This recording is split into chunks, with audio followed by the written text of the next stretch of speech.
we are And processing, so much trauma. So everyone listening, please be gentle with yourself. Please do not allow your inner mean girl, that voice inside your head that tells you that you're not doing enough, that you're not perfect enough, that you should use this time to lose, 50 pounds or whatever the case may be. It's like, please don't let that inner mean girl beat you up about what you're doing or what you're not doing. This is your Kick-Ass Life podcast, episode number 332 with guest Amy Ahlers. This is the Your Kick-Ass Life podcast with Andrea Owen, a no BS guide to self-help and badassery. Because ladies, let's face it, life's too short for it to not kick ass. And here's your host, the girl who serves it up straight with a side of crazy, Andrea Owen. Hey there, ass kickers. Welcome to another episode of the podcast. I am so glad that you are here.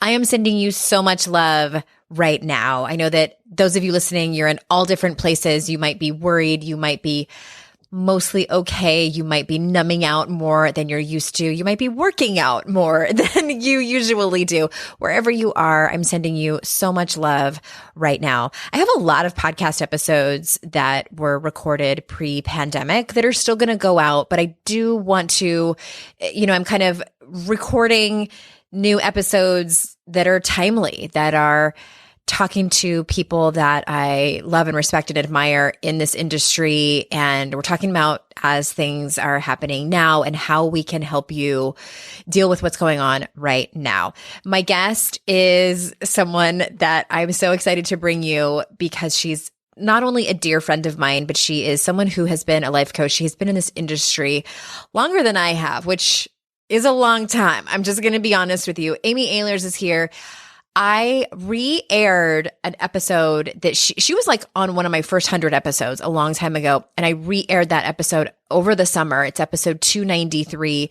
In that particular episode, we talk about inner wisdom. We talk about inner mean girl triggers, as she calls the inner critic, the inner mean girl. We talked about the need to belong. So I know you're going to love her so much that you're going to want to go and listen to that episode if you missed it. Again, episode 293. And she and I have gotten together. We're doing a free community call for you. We do talk about it later in the episode, but I wanted to tell you about it now in case you don't make it to the end. It is our top 10 kick-ass tips for getting your project started, done, or out the door. Amy Ahlers is an author right alongside with me, and I've never taught a writing class before, and people keep asking me when I'm going to do it. And I'm like, I don't know, but I feel really called to do it right now because I think that writing can be a really fantastic medium for processing and for dealing with what's going on and for healing. So this call is our tips, not necessarily for people who want to write a book or, do the whole book proposal thing and get a traditional book deal. If that's you, then this call for sure is for you.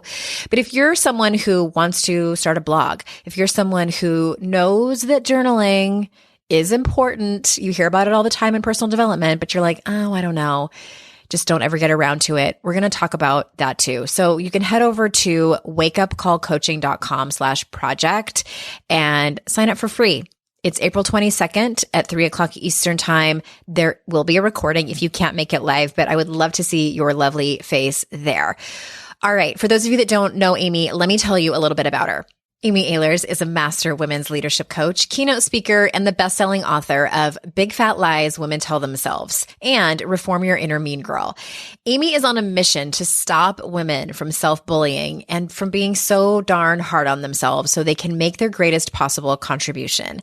Amy leads a powerful women's leadership incubator called Rise and Lead to help women confidently rise into the income, impact, and contribution they desire and deserve. Amy wholeheartedly believes it's time for women to claim their seat at the leadership table. So without further ado, here is Amy. Amy Ahlers is back on the show. Welcome. Thank you so much. I'm so excited to be here. I am so excited to be here too, because I think when you were on the first time, which I re-aired in the summer, and you and I hadn't really developed a friendship yet, and we have now. And so I'm even more excited to have you on the show because I know even more how wonderful you are, both on a professional and personal level. So we could talk about so many different things. And So true. because you have, you've been like me, you've been doing this for longer than I have and have so many different topics that you could riff on. But I want to start with what you wrote a book about and what is so universally a challenge for, I think, every woman. Yeah. And that's what you like to call reforming your inner mean girl. Yes. So, I mean, start wherever you want with that, but what made you decide to co-author that book? Like, let's start way back then. Yeah. Well, it's interesting because I noticed this pattern over and over and over and over again, especially with women, that no matter how successful, no matter how beautiful, no matter how amazing a woman is,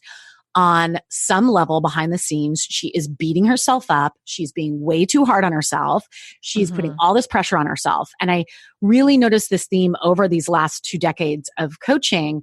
And I kind of thought that when I started working with women that were more high level, had more money, more success, had the house, had the cars, were bigwigs at Silicon Valley companies, I thought that this pattern wouldn't be there anymore.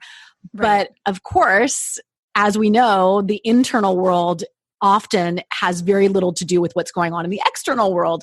And I found that no matter who I was sitting across from, no matter how much success they had achieved, there was this inner world thing of being chronically self-bullying. Yeah. And I teamed up with my friend, Christina Rilo, and we did this course called Inner Mean Girl Reform School that we ran for years together as an online program. And then we ended up going out and getting a book deal based on that super popular course of ours. Yeah. Well, it's interesting. You mentioned you've been doing this for the last 2 decades, and on a micro level over the last 2 weeks, as we're recording this, we are, I hate to say it, but probably in the beginning stages of this global pandemic. Yeah. And what I'm seeing, and tell me, I don't think we've talked about this, offline, is I'm seeing a lot of inspirational, and trust me, I'm all for an inspirational post here and there, totally. motivational post. But I'm seeing a lot of do get in the best shape of your life while you have all this time off, and organize your closets and make all these Pinterest desserts. And I'm like, dude, I have the lowest expectations of myself right now. That is so, I love that you have low expectations of yourself. And I'm telling all my clients too. Yeah. I mean, take naps. Dear Lord, have mercy. It's that we are processing so much collective grief. We are processing, so much trauma. So everyone listening, please be gentle with yourself. Please do not allow your inner mean girl, that voice inside your head that tells you that you're not doing enough, that you're not perfect enough, that you should use this time to lose, 50 pounds or whatever the case may be. It's like, please don't let that inner mean girl beat you up about what you're doing or what you're not doing. Yeah. It's such a time of pressure. I so agree with you. And it's insane. It's, and I want to say, if you're feeling super motivated, hell yeah. Go for it. But what I'm seeing, and as I'm talking to my clients and we're messaging back and forth, and I have one client that's like, I'm barely working from home and I took a 2-hour nap today. I feel so exhausted. Why do I feel so exhausted? I'm not even doing anything. I'm like, honey, you are processing so much. She's got 2 kids at home. She's a single mom. I'm like, you're processing so much. And I think people's survival has just kicked in, and that's exhausting. It's like frying your circuit board nervous system. It is. And when you look at the brain science behind it of what happens when we go into the stress response, the fight, flight, or freeze. And I think it's so useful. I'm curious for you, Andrea, which do you do when you're on the stress response? Do you go into fight? Do you go into flight? Or do you go into freeze? It depends on the situation. Yeah. If it's a physical thing, if I'm physically scared, if someone jumps out at me and, I like to think I'm going to start swinging, but I'm not that badass. I freeze. I totally turn into an animal. I'm like, oh, I can't even scream. Yeah. But in situations like this, I don't know if you would consider it flight. I get very tunnel vision in terms of busyness. Yes. That's my coping mechanism. I'm an overfunctioner. Yes. I totally get that. Yeah. And I think for everyone listening, it's which one do you go to with this particular trauma that we're in right now? And I think it's interesting for us to just know that we have this way of coping in our brain when trauma happens. And so knowing oh, that's my flight, going and taking a nap is me actually sleep. Flight. oh, me picking a fight with my spouse, with my partner, with my kids is me going into fight, or turning on the news and yelling at the TV at whatever press conference you're watching, going into fight, you going like, I just feel completely immobilized and I don't know what to do and I can't start anything and I can't figure out how to homeschool my kids. And like, I have the list, like I have all the sample schedules and I just like completely shut down and freeze up. Like that's you freezing. And that is to be expected during this time. We are in the stress response. But I also just have to say that we also have this thing in our brains called the relaxation response, which is the antidote to the stress response, which is about us breathing. This is why just literally taking a few deep breaths can help your nervous system calm down. Doing, meditating, exercising, not because you feel like you need to lose X amount of weights or get in the best shape of your life during the pandemic, but because you're like, I'm going to actually take care of my brain right now. That's a wonderful thing for us to do. Yeah, that's what I've been trying to do. And some days I do it well and other days I don't. And I think like now more than ever, I'm honestly looking at this as being very similar to 2016 when I lost my dad. Mm-hmm. And then 3 weeks later, it was the presidential election, which did not go how I wanted it to go. Yeah. And it was and I had very low expectations of myself during that time. And I'm looking at this time as very, very similar. Yeah. If I get out of bed and get dressed and can like serve my clients and like barely do what's on my to-do list, I'm calling that a massive win. I think that's so brilliant. So brilliant. And however I need to process. So it's, writing and talking to my friends and being in community. Those are my priorities. I love that. I think it's so important. And when we look at statistically now, we have lost more people in the US alone than we did on 9/11 at this point where we've reached that tipping point. So as a country, and whether you live in the US or in Italy or in Spain or in China or, wherever you're listening from in Canada, it's like, really understanding that we are grieving big time as a country right now and as a human race. Mm-hmm. Yeah. And it's what's really fascinating about it and incredibly sad is that this is touching everyone. There's not every natural disaster before us or every problem has been regional. Right. And it's no one is immune to this. And so anyway, I kind of switching gears a little bit. You wrote another book called, you say the title because I don't want to say it wrong. Big Fat Lies Women Tell Themselves. Yes, that's what I thought. My first one. Yes. I didn't want to get it wrong. Your first book. And I love how it's broken down into work and, body and personal, like motherhood, all these different areas. Yeah. And one of the lies is that you say that women tell themselves is it's too late for me. Yeah. I hear that a lot, especially with women who are our age and older. Yes, I know, right? Once you reach midlife, there is this thing of like, okay, well, now I'm past my prime. And that means that I can't start anything new. That means that I can't do that dream project that I have. That means that I can't write. And beating themselves up for not doing it 10, 15 years ago. It's too late for me, that feeling of regret. And I mean, both you and I know that is such bullshit, that it is never too late. And when we're in a time like this, like a pandemic, obviously all of us have death on our minds, understand that no one here gets out alive, as the saying goes, that we all are going to eventually die, hopefully all of us in a very long time from now, in a way that's peaceful and beautiful, God willing. Yes. God is willing, whatever words work for you, divine will. But, it's time for us to not put things off. It's time for us to say, actually, it's not too late. And one of the stories I tell in that particular chapter in the book, because each lie is followed by a truth, a corresponding truth. And I usually tell a story in there, and then there's a coaching exercise, and then there's an inspiring quote and an affirmation. And one of the stories I tell is about this man that at 98 years old decided to learn how to read. He had never read in his life. I'm forgetting his name right now. But I heard that story and I was like, okay, y'all, like he literally went to kindergarten at 98 years old. The whole class helped him learn how to read. The kindergarten teacher helped him learn how to read.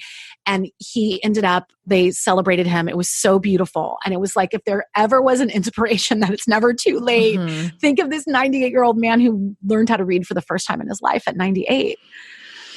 Wow. Yeah. I love that story. And what I always tell my clients who are who are struggling in that place, who are especially like the beating themselves up for not having done it sooner and having regret, I always really want to acknowledge that.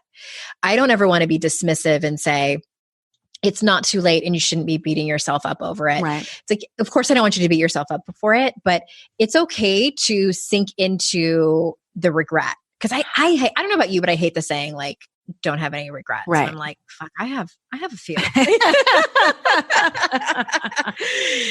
And I'm a big believer too of really working on forgiving your past self and knowing that you were doing the best that you could. Right.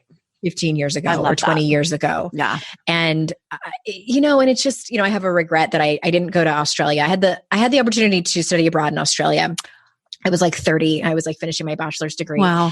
And I was dating someone. It was a very dysfunctional relationship and he didn't want me to go. So I stayed. Isn't that so? It doesn't mean doesn't mean I can never go to Australia again. It just means that I can't go during that time in my life when I was young and more carefree and didn't have children yet. And I'd always wanted to go and I was married to somebody before who never wanted to travel. So it was really a perfect opportunity for me to go. And I was later beating myself up for listening to a man, and what was I tolerating? And that was the stupidest decision. And what if I had met some like hot Australian guy, little Aussie babies? But it's just, and I'm like, you know what? I just let myself feel that regret. Mm-hmm. And it was so much easier for me to forgive my 30-year-old self who did not have better coping mechanisms at that time. Yeah. It's so funny that you say this because this is so weird. That's one of the biggest things I regret in my life is that I was all set to study abroad in Indonesia when I was in college. And then I ended up not going because of a project and a boy. Oh my gosh. That is so crazy. Isn't That's so funny too. That I also think it's funny that you were going to go to Indonesia. And like, I imagine you like riding on the back of a elephant, like meditating and like studying with these like gurus. And I was going over there to like drink Foster's beer and get laid. Australia. Yeah. I was going over to study a certain type of dance and theater because I was a drama major. Oh my God. And so I was going over to study this particular type of thing. And I was like all signed up. I was ready to go. My parents were like kind of beside themselves because they didn't want me going that far away. And then like at the last minute, I pulled out. Isn't that funny? Wow. Whatever happened to the guy that you were dating? We actually moved in together. We were together for 5 years. He was my college boyfriend that then after college, we moved in together and then we broke up after we moved in together. Like we lived together for like a year and a half. Mm-hmm. Yeah. Okay. I was just curious. Yeah. No, he's a great guy, but it was not the right relationship. Yeah. Well, not it. You talk about, I love that you call yourself the wake up call coach. And I, in your book, in the Big Fat Lies book.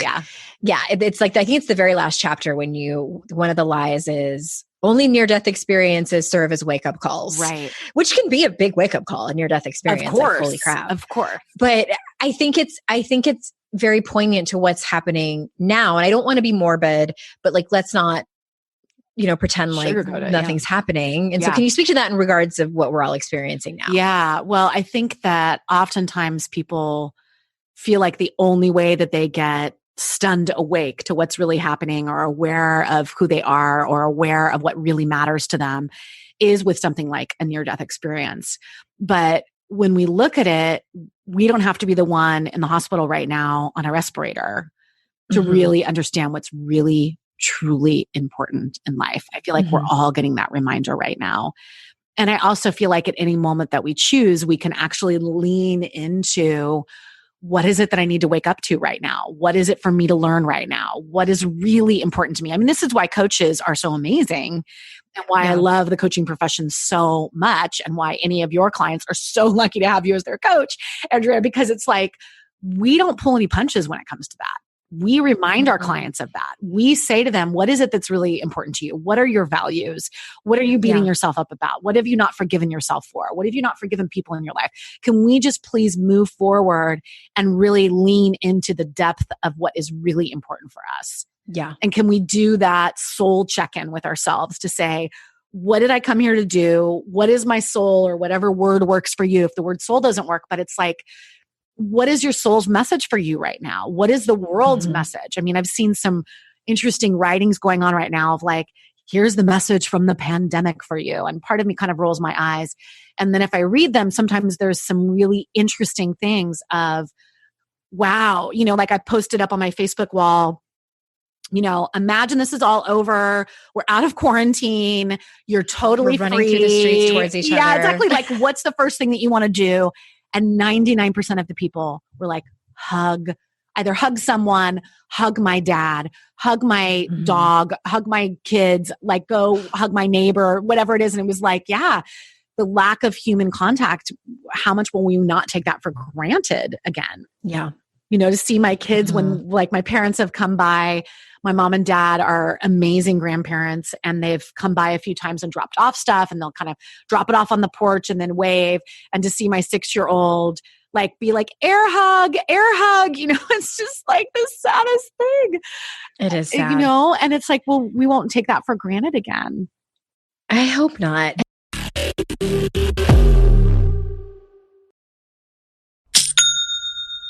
Shopify's already taken the cash register online, helping millions sell billions around the world. But did you know that Shopify can do the same thing at your retail store? Give your point of sale system a serious upgrade with Shopify. With Shopify, you get a powerhouse selling partner that effortlessly unites your in-person and online sales into one source of truth. Track every sale across your business in one place and know exactly what's in stock. Connect with customers inline and online. Shopify helps you drive store traffic with plug-and-play tools built for marketing campaigns from TikTok to Instagram and beyond. Get hardware that fits your business. Take payments by smartphone, transform your tablet into a point of sale system, or use Shopify's POS Go mobile device for a battle-tested solution. Sign up for a $1 per month trial period at shopify.com/noise, all lowercase. Go to shopify.com/noise to take your retail business to the next level today. Shopify.com/noise. Today's podcast is sponsored by MIDI Health. Ladies, are you over 40 like me and dealing with hot flashes, insomnia, brain fog, moodiness, some vaginal dryness, or weight gain? Don't just accept it as part of aging. These symptoms are often linked to hormonal changes during perimenopause and menopause. At MIDI Health, they get it. Their experts know what you're going through and how to help. MIDI clinicians are menopause specialists offering safe, effective, FDA-approved solutions. And guess what? MIDI care is covered by insurance. So stop pushing through it alone. Schedule a virtual visit and dive deep into your unique symptoms and health background. You'll walk away feeling heard and with a plan to start feeling better. Visit MIDI Health today and reclaim your well-being. You deserve to feel great. Book your virtual visit today at joinmidi.com. That's joinmidi.com. joinmidi.com.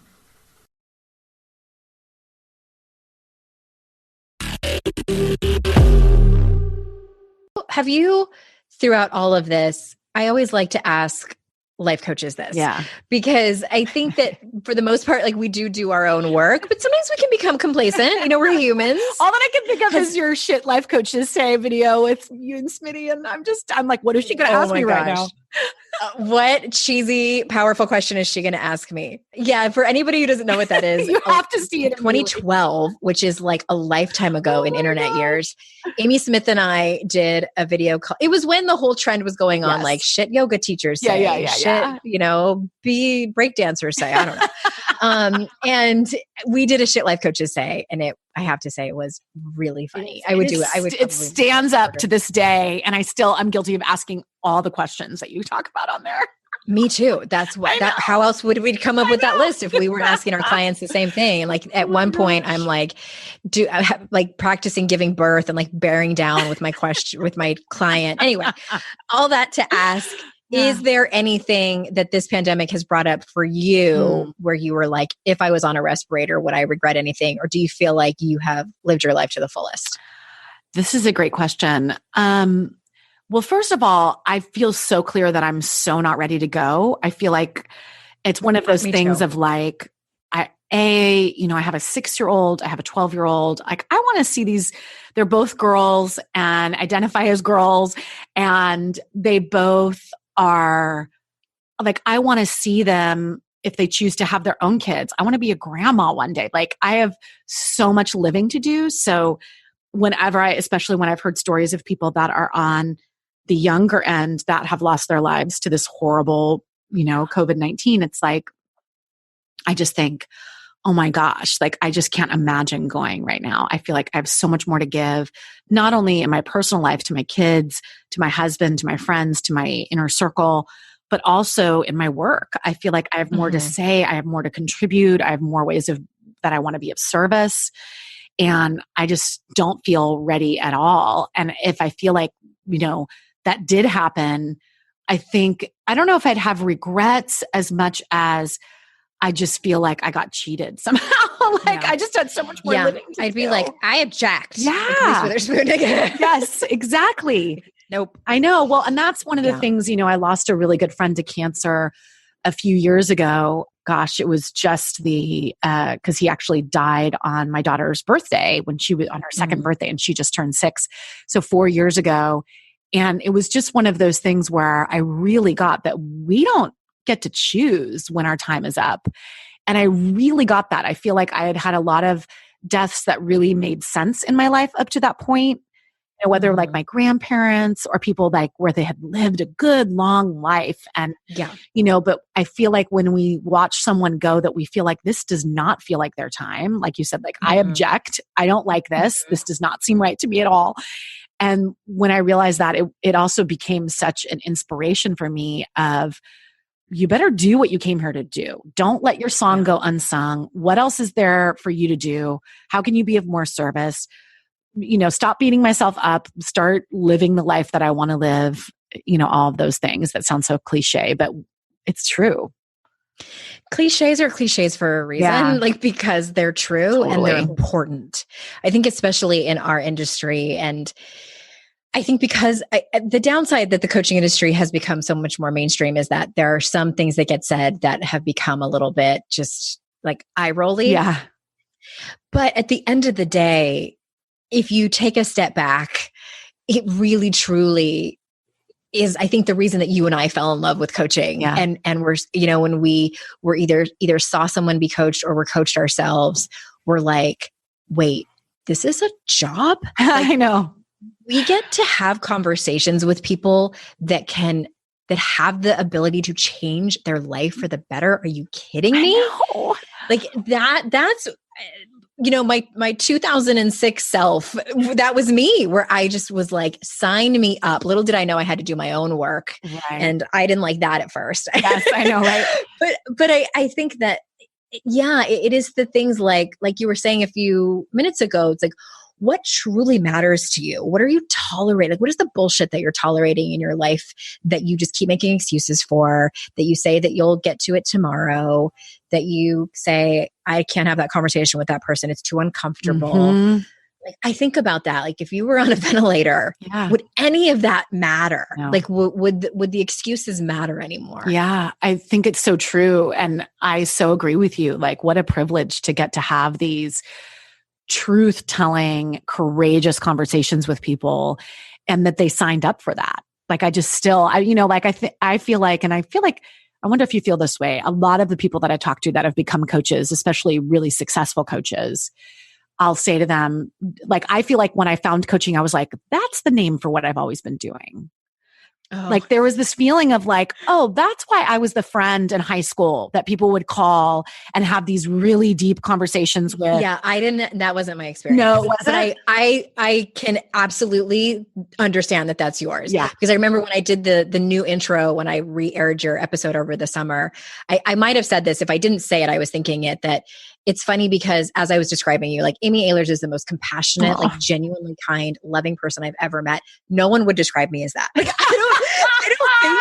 I don't think anyone's ever described me as that. And I'm not mad. No, right. It's just like, that's your superpower. Like, I'm enthusiastic. Yes. I have a lot of energy. Like, people describe me as like, she's fun. She's, like, energetic. And yeah.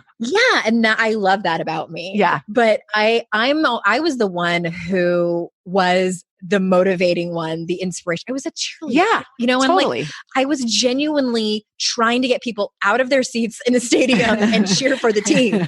That's just who I am naturally. I'm an 8 on the Enneagram. Yes. I'm just like fiery and all those things. Yeah. And so I think that both of those things make great life coaches. Yeah, totally. Well, you are in the way I am. Yeah, but I also think that then people probably came to you your whole life when they didn't believe in themselves, when they needed to be cheered up, like when they so it's like your version of coaching, it like you've been doing that your whole life. And then it's like, then you go to coaching school, which we both went to CTI. Coaches training. Yeah, we both went to CTI. And it was like, finally I had like I learned this whole toolbox to then do what I had always done, but do it significantly better because then I had the right tools.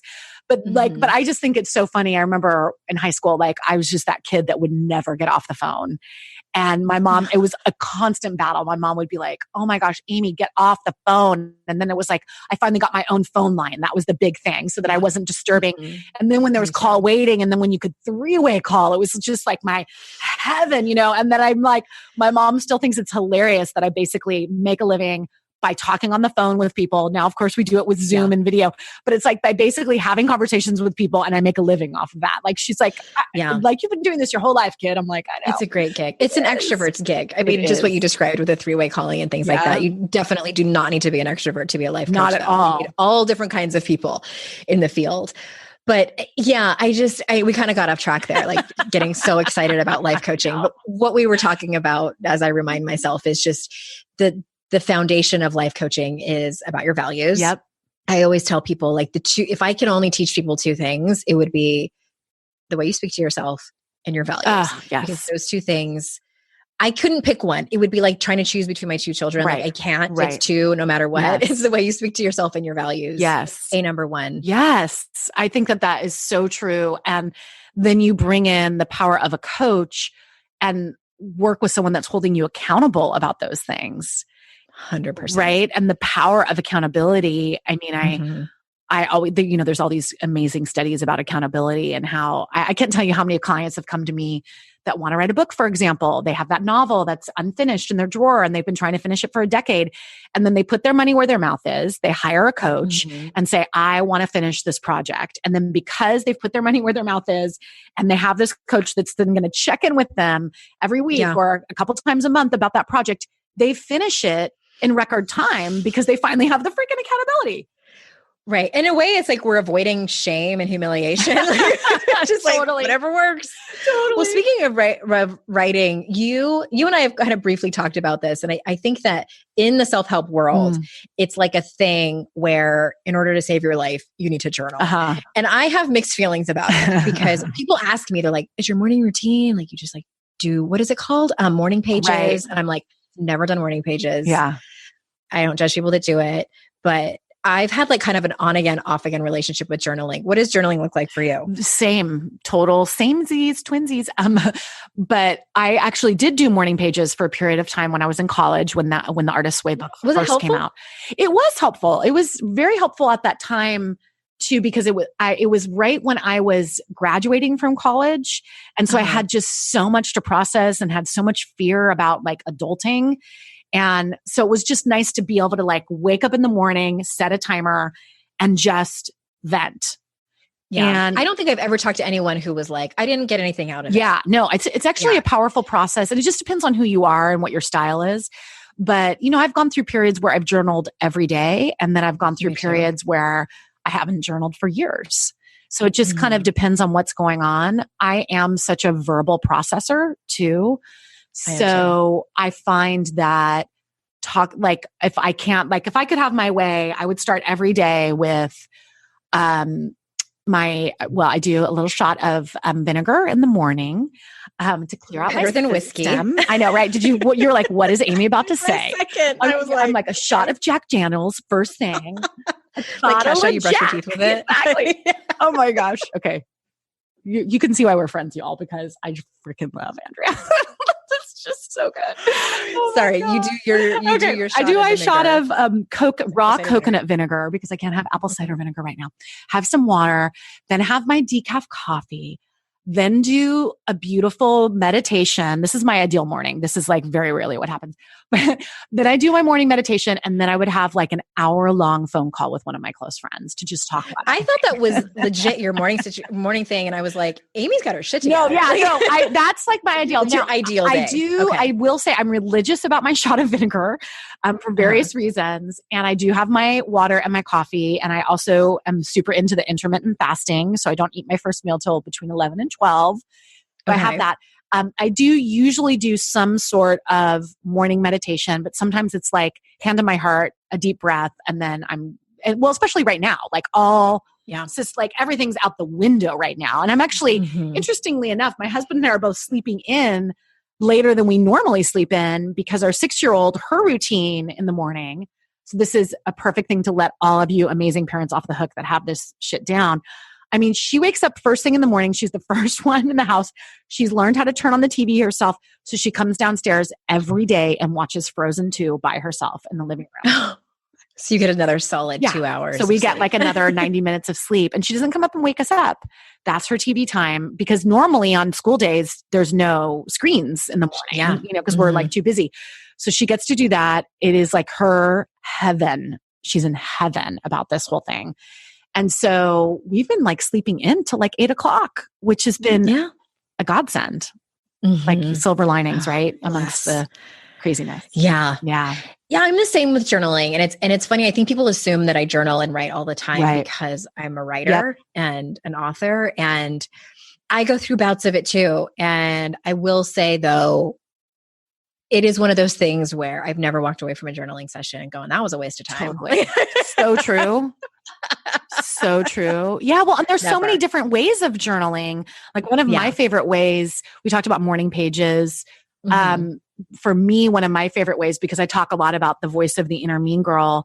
And then the antidote to that is the voice of the inner wisdom, that voice of truth inside of you. I'm going to link in the show notes because that's what you talked about. You went into depth in the very first time you were on. So I'm going to link to that in the show notes for anybody who wants more about that. Awesome. Yeah. And one of the things that I love to do is have my inner wisdom write me a letter. So it's like, dear Amy, and it's usually like, dear amazing, wonderful Amy, whatever. And just remind me of whatever she wants to remind me of in that moment. And usually that can be really short.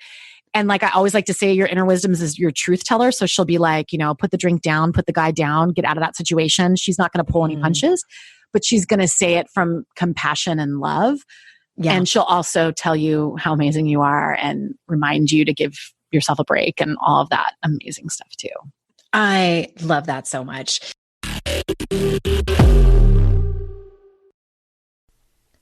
It's hard to find a great mentor who can help me level up. My dream mentor, Shonda Rhimes. So I was really excited when I heard she has a class on Masterclass. With Masterclass, you can learn from the best to become your best.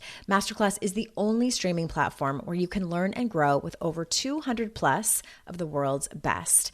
For just $10 a month, an annual membership with Masterclass gets you unlimited access to every instructor. And you can access Masterclass on your phone, computer, smart TV, or even in audio mode. I'm always looking for ways to be a better writer, so I took Shonda Rhimes' screenwriting class.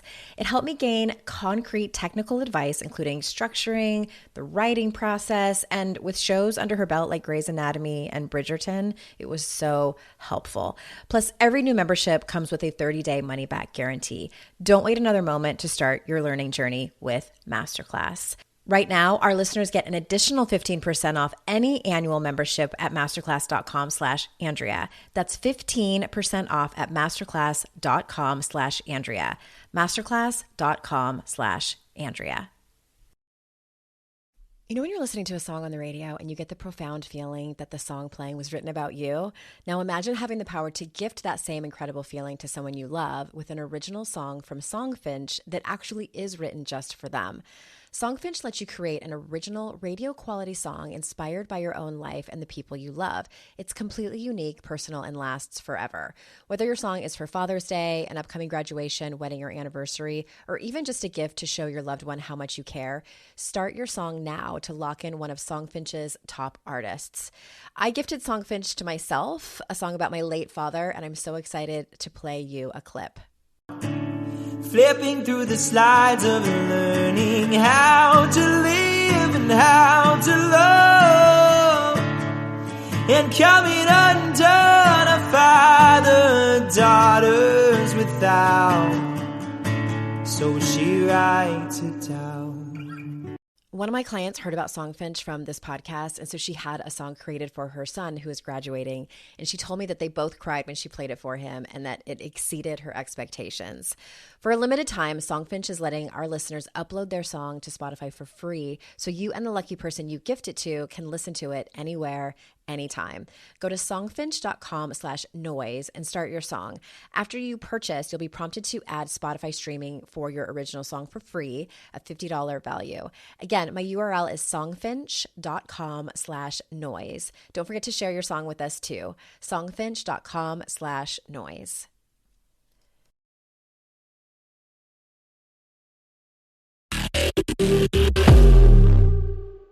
I had Jessica Clark Graham on the podcast a few months ago, and I told everybody that she was someone I worked with last year, and she gave me a lot of journaling exercises. Nice. Some of which I would come to our session and say I didn't do it because it was just hard work at sexuality stuff. But I always did end up doing it, and it was incredibly helpful. But so she kind of reignited my love of journaling. But honestly, what my journaling looks like sometimes is like 2 or 3 sentences.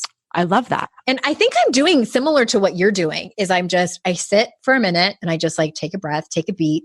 And I'm like, what needs to come out? Yes. And and it's always something incredibly empowering and never anything that doesn't sound like something my highest self would say. Right. Sometimes it makes me a little nervous. Yeah. Because it's like up leveling. Yep. Totally. And I just leave it at that. I don't need to that. go into more depth. And I keep it simple. I love that. Well, can I ask you a question? I don't even know how much time we have, but can I ask you a question? Yeah. Go ahead. Okay. So I was curious, like I consider myself an author, but I don't consider myself a writer. And I feel like those two things are two very different things. Is there a distinction there for you? Do you consider yourself a writer and an author? Do you know what I'm talking about? It's funny because it's so funny how everybody makes up different stories about what things are. Yeah. So I consider like if you write, you're a writer. Okay. Like anybody's a writer. Okay. I didn't even consider myself a real author until I had written my second book. Okay. Because my first book, I had told myself a story that it was a fluke. Really? That I had a catchy and novelty brand. Right. I mean, who doesn't love Your Kick-Ass Life? That I just got lucky. Oh. Yeah. And it wasn't until my second book came out and it really kind of caught fire where I was like, oh, I think I might actually have some talent. Oh my gosh. You're such an amazing And I writer. told my literary agent and they were like, honey, obviously they're not going to take me on if they don't think that I'm going to make any money for them. In a mean girl voice. Oh my goodness. 100%. Right? 100%. And I've been transparent about that here on the podcast, but course. I love that you asked that question because to me, being a writer is easier. There are less qualifiers than there is to be. Yeah. Well, and I guess for me, like I always consider a writer someone where their purest form of expression is writing. Like Hemingway. Yeah. Or like people who Dickinson. journal every day where they're just like, I cannot live with like, it doesn't have anything to do with the production of a book. It doesn't have anything to do whether it's literature or whatever, but it's like a writer is someone who has to write, like they have to breathe. Like there's just this impulse. And I don't consider myself that way at all. I would much rather have a conversation. I'd much rather be on a stage speaking in front of 1,000 people, like be on my podcast, doing my thing. Like for me, speaking is probably my purest form of expression. And that's creativity. Yeah, totally. It is creativity. And then it's like an author, but I was like, but I feel like I have something to say that is worthy of like being in book form. So I will sit down and write it and author it. But it's kind of a painful experience for me having to put it into words in that way. There's a lot of inner mean girl stuff that comes up for me around it. There's a way in which I think I'm okay at it. I don't think I'm brilliant at it. I think I'm clear and direct. Like, I don't think I'm a terrible writer or anything like that. Like, it's not an inner mean girl thing. It's just more of a discernment of, I think that there are some people like you and other people who I admire where it's like, there is just this way of what they write that just expresses something that I just admire so much that I don't think I have that necessarily. And it's interesting because I think that about other people as well. Right. Like, I think that there are people who are just genuine wordsmiths. Yeah. And I don't put myself in that category.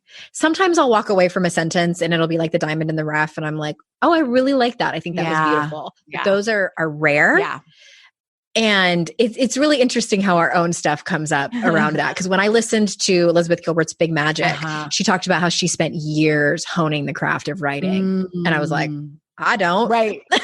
Right. And she's such the more evidence that I am not like her. Do you know what I mean? Like that's how Inner Mean Girl comes in there. But yes. Oh, but there is that. Well, and I will say, like, I love when Martha Beck talks about this. She talks about, I don't like writing, but I love having written. Mm-hmm. I totally can get that. I like both because, especially I think when I lost my dad, well, no, it was before. It was both. When I lost my dad and then the Me Too movement, which those were back-to-back events, I felt like the combined trauma of that forced me into writing poetry. And I mean, forced me in the most loving way.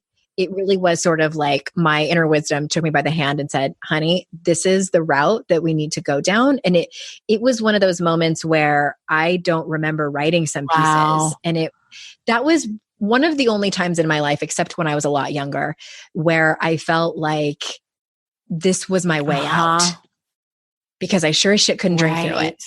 And so I had to sit down and put on music and just cry my way through the words. And I have looked at pieces where I'm like, I don't remember writing this. B, this is dark as shit. And C, it is truly what saved me. And those happen very rarely. I wish I could say, like, what is that Hemingway quote? Like, you just sit down at the typewriter and bleed.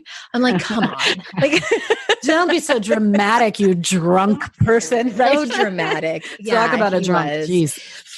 But these are the standards, then the expectations that we have as quote unquote writers and authors, where that, and I don't know if I'll ever get that back. Like, do I need to go through some like near-death experience or life-changing moment? Maybe. I don't want that. And I've sat down and tried to write poetry just because it's like a Tuesday and I have an hour to kill. It's not the same. So I think that writing and creativity in general, like those kind of projects can come in any different shape or form. And I love that. Yeah. Well, and I think that the healing, that's such a powerful healing tool. That's incredible. It can be. Yeah. Mm-hmm. Well, I know that you and I could talk for many, many more hours here. And we will. And we do. 17,000 different topics. And we will. We certainly will. And I'll have you back on. And again, like, if you love this conversation, please go and listen to the other link that I put in the show notes for Amy's show. It was episode 293. If you just want to go into Apple Podcasts or wherever and grab that show. And funny enough, Amy and I are doing something really exciting and free. And for any of you who, it's not even for people who have like a project or are interested in writing or anything like that. If you just like me and Amy together and you want more of us, we're doing a free Zoom call, and it's top 10 kick-ass list, a list of the top 10 kick-ass ways to get your project done and out the door. Tips, actually, is what we're calling it, right? I think so. Yeah. Yeah. Because we, not because we're trying to put pressure on you during this crazy pandemic time. Not at all. Oh, totally the opposite. Yeah. And it's like giving yourself permission to do those things that you want to do and to really find that inspiration. If, because I know that you believe this too. It's like, we want you to be fueled by inspiration, not fear. And there's this sense of urgency right now happening too. And we see it in our clients. We see it in the world. We see it in ourselves of like, okay, what am I really here to do? What is it that I really value? What's important to me? And if Andrea and I can help you in some way to get your project done and out the door, if that's what you want, then we're here for you. And project, it could be anything from, because I know there's a lot of you listening who have asked me about book writing. You want to start that fiction novel. You want to write that nonfiction book proposal. It could be big projects like that, or start a blog. I still meet a lot of women who want to start a blog, and they're like, I have so many things I want to write about, and I want to write a blog and never do it. But it could just be, Amy and I were talking about journaling or writing poetry or processing stuff. Maybe you've always wanted to do morning pages and you just don't have the accountability. Like, come to the call. Like, this isn't just for people who want to write books. It's for people who are interested in getting something meaningful done. That's exactly right. I love that. Getting something meaningful done and keeping their word to themselves. I feel like that's one of the things when people are like, well, how do I build up my self-love and self-esteem? And I'm like, keeping your word to yourself. That's a huge part of self-integrity. Yeah. And so often it's like, well, I'll get to that when, and it's like, well, what if now? What if right now? Right. And what if you say, you know what? I care enough about myself and my projects or my inspirations or my musings to or your legacy. To really get it done in some way. Take some action. Yeah. Yeah. And this isn't going to be like, okay, here's a big giant list of things for you to go and do to make you feel worse about yourself. Yeah. Just come and hang out with us live if you can. It's April 22nd at 3 Eastern. That's noon Pacific. And if you can't make it, if you are working from home or still going to work or homeschooling or whatever, there will be a recording. But we would love to be able to see your faces. Or if you don't want to be on video, you don't have to be on video. We'll be there on video. And it's wakeupcallcoach.com/project. That's Amy's site. wakeupcallcoach.com/project. And there's a link in the show notes. Awesome. I'm so excited for this. I am pumped. Yeah. You and I we just have so much chemistry together, and I'm excited to get on the phone with people that we can serve and help them get through this. Yeah. I know. Any way we can be of service to anybody right now just is part of us leaving our legacy and doing the work that we're here to do. So yeah, I just want to say one more thing too, just for the sake of total transparency. The first week that it was really bad, so that week of March 16th, I came to the group that we're in and was like crying and feeling, my inner mean girl was telling me that I wasn't showing up enough for my community. And I was like, I need to be doing immediate Zoom calls, live, holding space for everybody. And I just was like, you guys, I can't even. So I was making up all these stories of how I had to show up, and really through support from you and other women in my life, I was able to walk through that. And was my anxiety too, like everyone else's.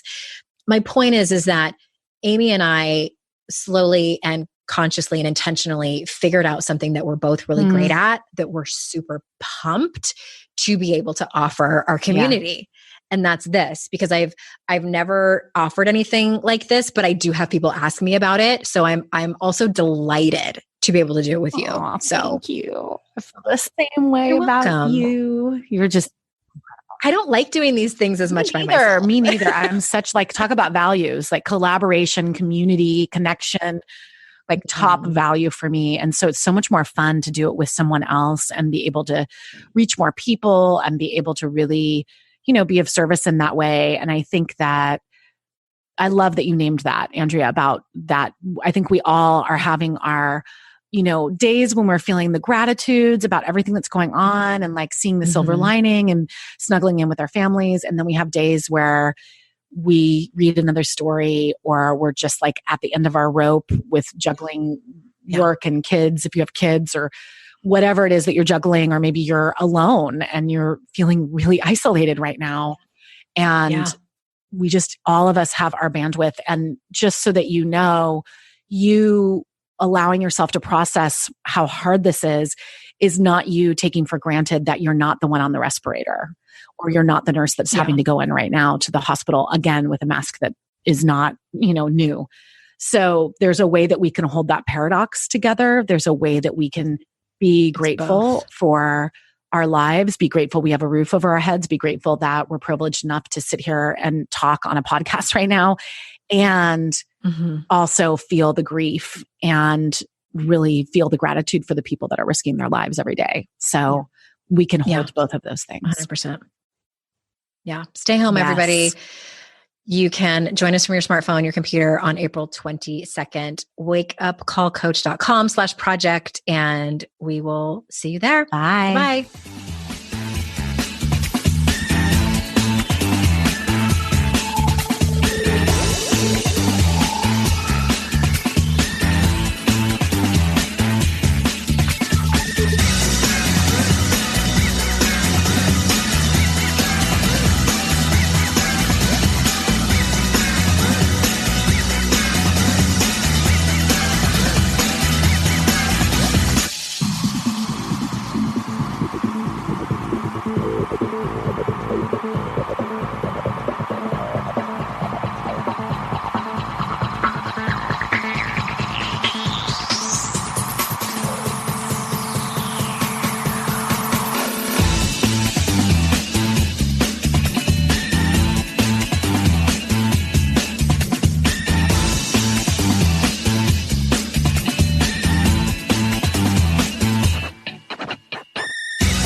I'd like to introduce you to the Minimalist Moms podcast.